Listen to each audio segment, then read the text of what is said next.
অতুল বৰাৰ কাম নাই, তেওঁ ইণ্টাৰেষ্টেড নহয় দিছপুৰ গাঁৱৰ কাৰণে। মই জিকিলোঁ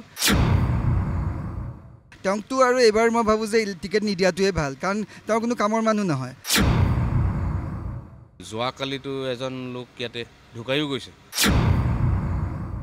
পাম্প চলাই মটৰ চলাই পানী সিঁচাটো কোনো এখন মানে ডেভেলপিং চিটি বা উন্নত চহৰ এখনৰ এইটো ছিষ্টেম নাই। আজিকালি চাগে গাঁৱতো নহয় এনেকুৱা। বৰ্তমান আপোনালোকে দেখিবলৈ পাইছে ৰুক্মিণী গাঁও যি অঞ্চল, এই ৰুক্মিণী গাঁৱৰ অঞ্চলত বৰ্তমানেও আপোনাৰ পানী একেবাৰে বেয়া অৱস্থা হৈ আছে। বৰ্তমানেও ইয়াত কোনো ধৰণৰ পানী কমি যোৱা দেখা নাই। যোৱা ৰাতিৰ পৰা যদিও বৰষুণৰ পৰিমাণ হ্ৰাস পাইছে, তথাপি এই অঞ্চলত পানীৰ কোনো ধৰণৰ পৰিৱৰ্তন হোৱা দেখা নাই। ইতিমধ্যে মই ভিডিঅ' জাৰ্নেলিষ্টক দেখিবলৈ অনুৰোধ জনাম যে গুৱাহাটী মিউনিচিপালিটিৰ ফালৰ পৰা ইতিমধ্যে যি ভেকুৱাম মেচিন লগাই এক উন্নত মানৰ সঁজুলি লগাই ইতিমধ্যে এই অঞ্চলৰ পৰা পানী ওলোৱাৰ কাম আৰম্ভ কৰিছে তেওঁলোকে। কিন্তু তথাপিও এক কথাত ক'ব লাগিব যে বৰ্তমান যি এই ৰুক্মিণী গাঁও অঞ্চল, এই অঞ্চলৰ প্ৰতিটো ঘৰ, প্ৰতিখন ব্যৱসায়িক প্ৰতিষ্ঠান পানীৰ তলত আছে। এতিয়ালৈকে তেওঁলোকে জনোৱা মতে প্ৰশাসনৰ তৰফৰ পৰা কোনো ধৰণৰ তেনেকুৱা একো সঁহাৰি পোৱা নাই। যদিও বানপানীৰ প্ৰথম দিনাই চৰকাৰৰ তৰফৰ পৰা পানী 2 লিটাৰ বিস্কুট এনেকৈ কিবা কিবি তেওঁলোকক ৰিলিফ দিয়া হৈছিল, যদিও যিখিনি তেওঁলোকৰ হিচাপত কোনো কাৰণত মানে পৰ্যাপ্ত নহয়। বৰ্তমানেও এই অঞ্চলত এক বেয়া অৱস্থা পৰিৱৰ্তন দেখা গৈছে আৰু দেখিবলৈ পাইছে যে বিভিন্ন ধৰণৰ নলা নৰ্দমাৰ পৰা ওলাই আহিছে ডাষ্টবিন, বটল বা তেনেকুৱা ধৰণৰ সামগ্ৰীসমূহ। তো এক কথাত যদি আমি ক'বলৈ যাওঁ তেতিয়াহ'লে এই বানপানীৰ কাৰণে যি লেতেৰা নলা নৰ্দমা, সেয়াও এক কাৰণ হ'ব পাৰে। গোটেই নলা নৰ্দমাৰ যিমান পলিথিন বেগ, ডাষ্টবিন বা বটল, চিপছৰ পেকেট তেনেধৰণৰ বস্তু আছে, গোটেই ইতিমধ্যে আমি দেখিবলৈ পোৱা গৈছোঁ। ইতিমধ্যে ৰুক্মিণী গাঁও অঞ্চলত মই আপোনালোকক আৰু এটা বস্তু দেখুৱাবলৈ ওলাইছোঁ, সেয়া হৈছে এওঁলোকে যাতায়াতৰ বাবে ইতিমধ্যে ফেল বনাই লৈছে। মই ভিডিঅ' জাৰ্নেলিষ্টক দেখিবলৈ অনুৰোধ জনাম যে তেওঁলোকৰ ইয়াৰে এতিয়াও ফেল বনাই তেওঁলোকে ইয়াতে এঠাইৰ পৰা আন এঠাইলৈ যাব লগা হৈছে। ৰুক্মিণী গাঁৱৰ যিটো পৰিস্থিতি সেয়া সম্পূৰ্ণ শোচনীয় অৱস্থা একদম।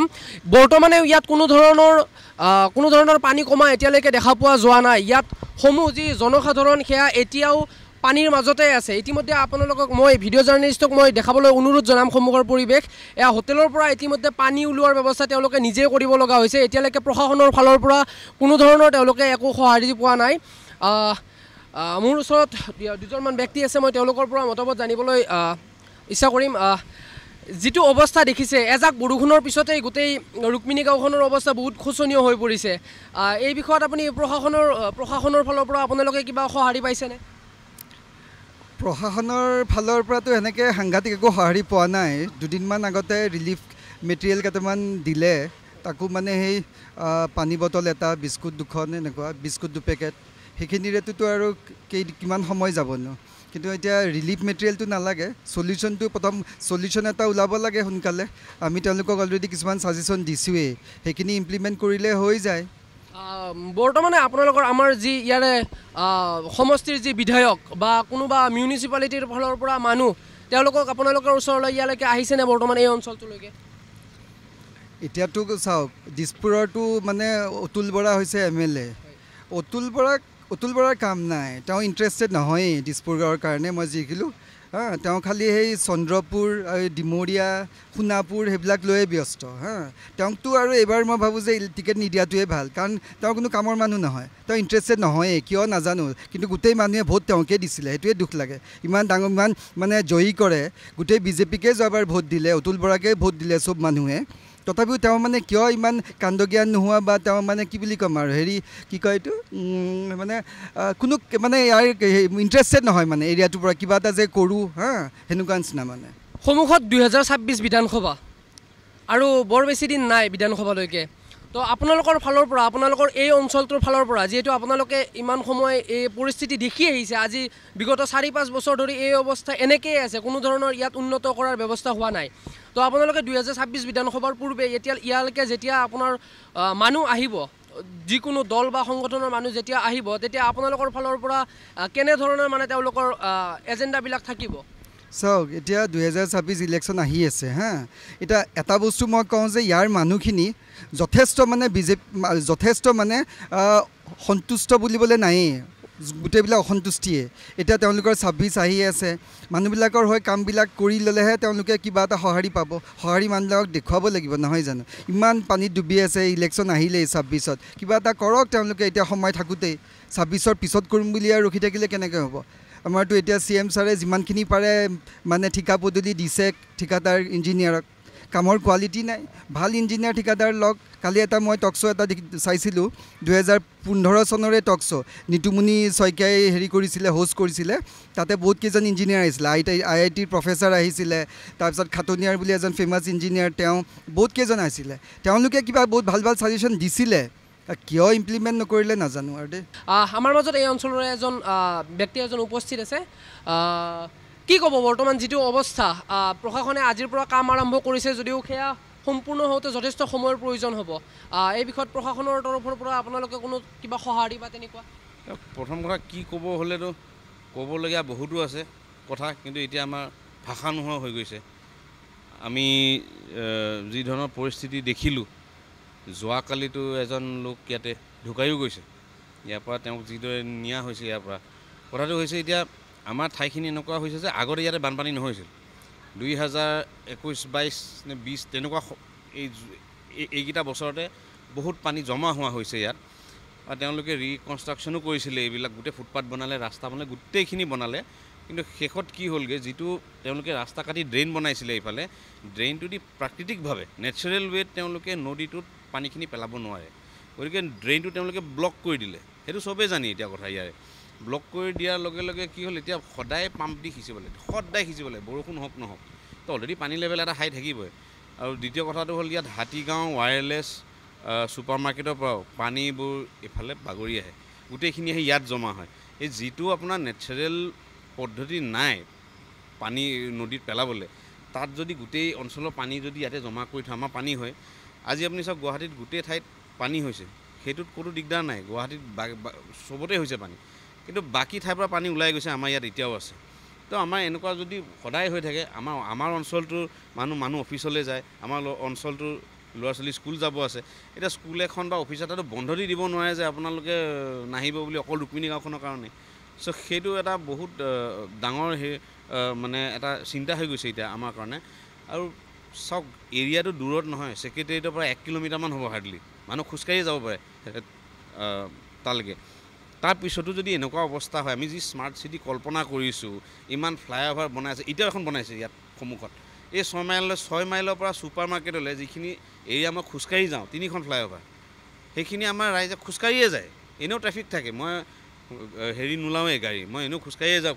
সেইখিনি জেগা তাতে 3খনকৈ ফ্লাইঅভাৰ ডেফিনেটলি ড্ৰেইনেজ ছিষ্টেম এটা আপোনাৰ হেৰি হ'ব মানে ড্ৰেইনেজ ছিষ্টেমটোত এফেক্ট হৈছে তো প্ৰথমতে আমি তলৰ কামখিনি কৰি লোৱা ভাল বুলি আমি ভাবিছোঁ ইয়াৰে গভৰ্ণমেণ্ট ৰিপৰ্টো আছে ৰুক্মিণী গাঁৱত তেওঁলোকে ছাৰ্ভেও কৰিলে বহুত ডাঙৰ কোনোবা অৰ্গেনাইজেশ্যন এটাও হেৰি কৰা বুলি কৈছে ছাৰ্ভে কৰা বুলি কৈছে এইখিনি গতিকে ছাৰ্ভে কৰি ওলাই সমাধানটো আমাক পাৰ্মানেণ্ট চলিউশ্যন লাগে পাম্প চলাই মটৰ চলাই পানী সিঁচাটো কোনো এখন মানে ডেভেলপিং চিটি বা উন্নত চহৰ এখনৰ এইটো ছিষ্টেম নাই আজিকালি চাগে গাঁৱতো নহয় এনেকুৱা ইয়াত যিটো হৈছে মন্ত্ৰী জয়ন্ত মল্ল বৰুৱা ডাঙৰীয়াই কৈছে যে এটা মন্তব্য দিছিলে যে মেঘালয়ৰ পানী আহি গুৱাহাটীত বেছি এফেক্ট কৰিছে তো কি ভাবে আপুনি যে মেঘালয়ৰ পানী বেছি এফেক্ট কৰিছে নে যি নলা নৰ্দমাৰ যি আমাৰ ইয়াৰে যিটো ছিষ্টেমত চলি আছে এই ছিষ্টেম সম্পূৰ্ণভাৱে তেওঁলোকে বিফল যিটো তেওঁলোকে বিফলতাটো লুকাই ৰাখিবৰ কাৰণে মেঘালয়ৰ ওপৰত এটা দায় এটা দিছে চাওক মেঘালয়ৰ পানী সোমাইছে গুৱাহাটীত কিমান দূৰ গুৱাহাটীখন এফেক্ট হৈছে সিমানখিনিতো আমি বাকীখিনি নাই দেখা নিউজত দেখিছোঁ অনলাইন দেখিছোঁ আমিতো ইয়াতে সোমাই আছোঁ 3-4 দিনৰ পৰা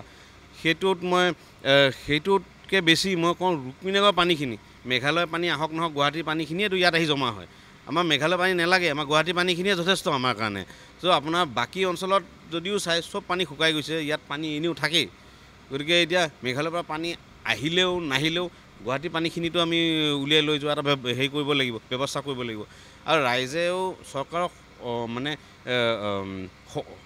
সমানে সহযোগিতা কৰিছে এনেকুৱা নহয় যে সহযোগিতা নাই কৰা তেওঁলোকে ড্ৰেইন বনাওঁতেও আমি গাড়ীবোৰ কিমানবোৰ ৰাস্তাত থ'বলগীয়া হৈছে ক'ৰবাত থৈছোঁ কিবা কৰিছোঁ তেওঁলোকে কৈছে টাইম লৈছোঁ আমি আপোনালোকে ৰিজাল্ট পাব আমি সেইটো কোনো একো দিগদাৰ পাইছে যদিও কোনো তেনেকুৱা মানে দিগদাৰখিনি নিজে লৈ লৈছে তেওঁলোকে। আমি গাড়ীত থৈছোঁ, তেওঁলোকক চাহ পানী যোগানো ধৰি দিছোঁ যিসকল আছিল। তেতিয়া সুধিলোঁ যে যিখিনি আপোনালোকে বনাইছে, ফুটপাথ বনাইছে, ড্ৰেইন বনাইছে, গোটেইখনটো বনাইছেতো ইয়াত যোৱা 2 বছৰৰ পৰা। ত' তেওঁলোকক যেতিয়া সুধিলোঁ বস্তুখিনি কি হৈছে, তেওঁলোকে কৈছে যে এইখিনি হোৱাৰ পিছত পানী কমিব, মানে নোহোৱা নহয় কমিব। এই ক্ষেত্ৰত আপোনালোকৰ যিজন লোকেল MLA তেখেতৰ ফালৰ পৰা কিমান ধৰণে সঁহাৰি পাইছে? চ' ইয়াৰ আগতে ইয়াত আমি কোনো ধৰণৰ MLA বা গভৰ্ণমেণ্টৰ মানুহ তেনেকৈ অহা নাই দেখা। আমি সেইকাৰণেতো ৰাস্তাত নামি আহিবলগীয়া হ'ল। যোৱা বছৰতো ৰাইজে আন্দোলন কৰিছে ইয়াতে, কেলৈ কৰিবলগীয়া হ'ল? তেওঁলোকে যদি নিজে আহিব পাৰে, আমিবোৰ এইটো ৰাস্তাত নামিবই নালাগে। তেওঁলোকে আহি চাওক, আমাক উপায় দিয়ক, যে এনেকুৱা আমাক এটা আশা এটা দিয়ক যে এইখিনি কৰিছোঁ, বস্তুখিনি ঠিক হ'ব। তেওঁলোকে আহিলে এইটো নহয় যে আপোনাৰ ৰুক্মিণী গাঁৱৰ সমস্যাটো এই বছৰে হৈছে। ৰুক্মিণী গাঁৱৰ সমস্যা আপোনাৰ প্ৰতি বছৰে আমি দেখি আহিছোঁ যে এজাক বৰষুণ ৰুক্মিণী গাঁৱত বানপানী, কৃত্ৰিম বানপানীৰ ইয়াতে সৃষ্টি হৈ যায়। তো এনে ক্ষেত্ৰত আপোনাৰ 2026 বিধানসভা নিৰ্বাচন একদম সমাগত। তো আপোনালোকৰ অঞ্চলৰ পৰা চৰকাৰ বা যি বিৰোধী দল তাৰ পৰা যোন আহিব আপোনালোকৰ ইয়াত ভোট খুজিবৰ কাৰণে আহিবই। তো তেনে সময়ত আপোনালোকৰ ফালৰ পৰা কেনেধৰণৰ স্থিতি হ'ব? চাওক, ৰুক্মিণী গাঁৱত পানীটো ইয়াত আপোনাৰ 2020-21 পৰা হৈছে। তাৰ আগত পানী ৰৈ থকা ইয়াত ৰেকৰ্ডেই নাই, কেতিয়াও পানী নহয়। এতিয়া আপোনালোকে নিউজ চলাই আছেতো গমেই পায়, যোৱা 3-4 বছৰৰ ভিতৰত চবতকৈ বেছি পানী হৈছে ইয়াত। তাৰ আগতো ৰুক্মিণী গাঁৱত তেনেকুৱা বানপানী নিউজ নাহেই।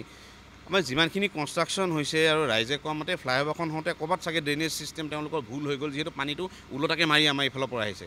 ইয়াত আৰু এখন বনাই দিলে ফ্লাইঅভাৰ। এতিয়া চাওক, চৰকাৰে অকলতো ভোট খোজাইতো কাম নহয়, চৰকাৰেতো কামো কৰিব পাৰিব লাগিব। কাম কৰিলে ৰাইজে এনেই ভোট দিব। যোৱাবাৰ তেওঁলোকে মই শুনাত তেওঁলোকে জিকিছে ইয়াৰ পৰা, কেলৈ ৰাইজৰ আশা আছিল। জিকাৰ পিছতে যদি এনেকুৱা হয় তেতিয়াহ'লেতো এইটো বহুত চিন্তাৰ বিষয়।